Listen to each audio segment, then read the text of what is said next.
നമ്മൾ തിരുവനന്തപുരം ജനറൽ ആശുപത്രിയിലേക്ക് പോവുകയാണ്. അവിടെ അറസ്റ്റ് ചെയ്ത രാഹുൽ ഈശ്വറിനെ വൈദ്യപരിശോധനയ്ക്കായി എത്തിച്ചിരിക്കുന്നു എന്നുള്ള വിവരമാണ് പുറത്തുവരുന്നത്. TS ഹരികൃഷ്ണയാണ് അവിടെ നിന്നും ചേരുന്നത്. ഇന്ദുലേഖ രേണുവാണ് ജനറൽ ആശുപത്രിയിൽ നിന്നും ചേരുന്നത്. ഇന്ദുലേഖ, ഇപ്പോൾ വൈദ്യപരിശോധന പുരോഗമിക്കുകയാണെന്ന് മനസ്സിലാക്കുന്നു. അതേ, പറഞ്ഞത് ശരിയാണ്. വൈദ്യപരിശോധനയ്ക്കായി നിലവിൽ രാഹുൽ ഈശ്വറിനെ ജനറൽ ആശുപത്രിയിലേക്കാണ് കൊണ്ടുവന്നിരിക്കുന്നത്. വൈദ്യപരിശോധന പുരോഗമിച്ചുകൊണ്ടിരിക്കുകയാണ്.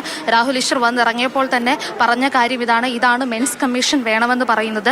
ഞാൻ ഒരിടത്തും ആ പെൺകുട്ടിയുടെ ഫോട്ടോ പോസ്റ്റ് ചെയ്തിട്ടില്ല. ആ വാദത്തിൽ തന്നെ രാഹുൽ ഈശ്വർ ഉറച്ചു നിൽക്കുകയാണ്.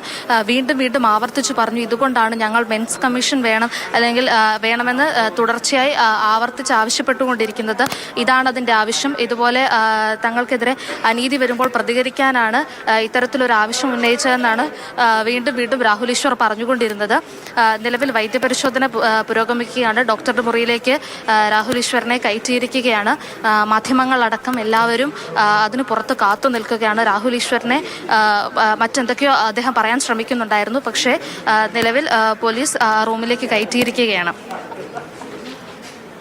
രാഹുൽ മാങ്കൂട്ടത്തിനെതിരായ കേസുമായി ബന്ധപ്പെട്ട് രാഹുലിനെ അനുകൂലിച്ചും അതിജീവിതയെ അധിക്ഷേപിച്ചും തരത്തിലുള്ള പരാമർശങ്ങൾ നടത്തിയിരുന്നു. ആ കേസുമായി ബന്ധപ്പെട്ടാണ് രാഹുൽ ഈശ്വറിനെ ഇന്ന് അറസ്റ്റ് ചെയ്തത്.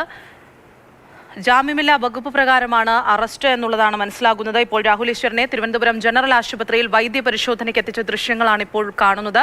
ഇനി വൈദ്യപരിശോധനയ്ക്ക് ശേഷം എന്താണ് പോലീസിന്റെ നടപടി എന്നുകൂടി അറിയേണ്ടതുണ്ട്. എവിടേക്കാണ് കൊണ്ടുപോകുന്നത്, ചോദ്യം ചെയ്യൽ പൂർത്തിയായോ, ഇനിയും ചോദ്യം ചെയ്യൽ തുടരുമോ എന്നുള്ള കാര്യങ്ങൾ കൂടി അറിയേണ്ടതുണ്ട്.